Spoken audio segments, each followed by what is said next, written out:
आज ये भावुकता नहीं होनी चाहिए थी, किंतु इसलिए हो गई।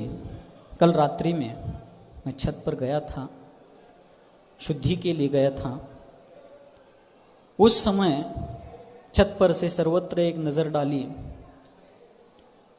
तो देखा कि कुछ घर उजाले से रोशन हैं और बीच बीच में घना अंधियारा छाया, और उस अंधियारे ने ऐसा झकझोर दिया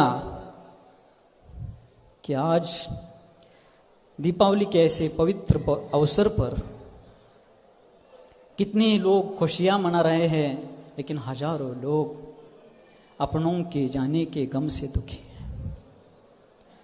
कितने ही लोग अपने लोगों के अस्पताल में होने से उनके स्वास्थ्य की कामना करते हुए दुखी हैं। कितने ही छोटे छोटे बच्चे जिन्होंने पिता कहना सीखा भी नहीं था, इतने में उनके सिर पर से पिता का साया उठ गया। कितने छोटे छोटे बच्चे माँ का दूध एक बार पीना भी सौभाग्य जिनका प्राप्त नहीं हुआ था, उसके पहले जिनके माताओं का स्वर्गवास हो गया। कितने ही माँ बाप जिन्होंने अपने जीवन में अपनी एड़ियां घिसने तक, सिर के बाल जाने तक कष्ट करके अपने संतानों को पढ़ाया लिखाया बड़ा किया, लेकिन उन संतानों ने आज उनको अनाथ आश्रम में डाला है। वो रास्ते को अपनी आंखें लगाकर बैठे होंगे कि इस दीपावली में हमें भी कोई मिठाई लेकर आएगा, कोई कपड़े लेकर के आएगा। अनाथ आश्रम के बच्चे इंतजार कर रहे होंगे।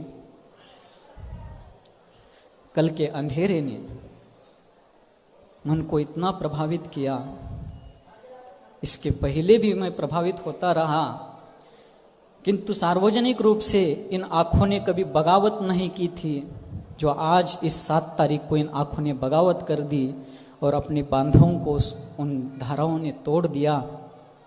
किंतु आप सभी से मैं बार बार हृदय की आंतरिक वेदना से अनुरोध करना चाहता हूँ कि आप बहुत सौभाग्यशाली हैं। जिन धर्म की पवित्र छत्र छाया में हैं, कभी भी धर्म से दूर मत जाइए।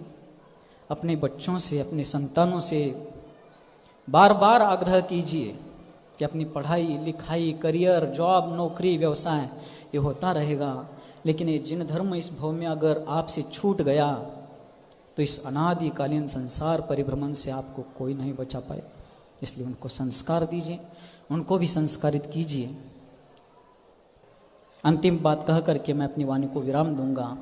सुनील जी कहते हैं कि चलो अपन जहां को बांट लेते हैं, आकाश तुम रख लो, हम धरती को रख लेते हैं। नदी को तुम रख लो, किनारे हम रख लेते हैं। सागर को तुम रख लो, मोती हम रख लेते हैं। सूरज को तुम रख लो, ज्योति को हम रख लेते हैं। चलो एक काम करते हैं कि सब कुछ तुम रख लो, तुम्हें हम रख लेते हैं। सब कुछ तुम रख लो, तुम्हें हम रख लेते हैं। इसी मांगल्य भावना से अपन सभी प्रवचन वात्सल्य की भावना से आपसी किसी भी क्लेश को भुला करके एक में के साथ प्रवचन वात्सल्य भावना से भर करके कार्य करें।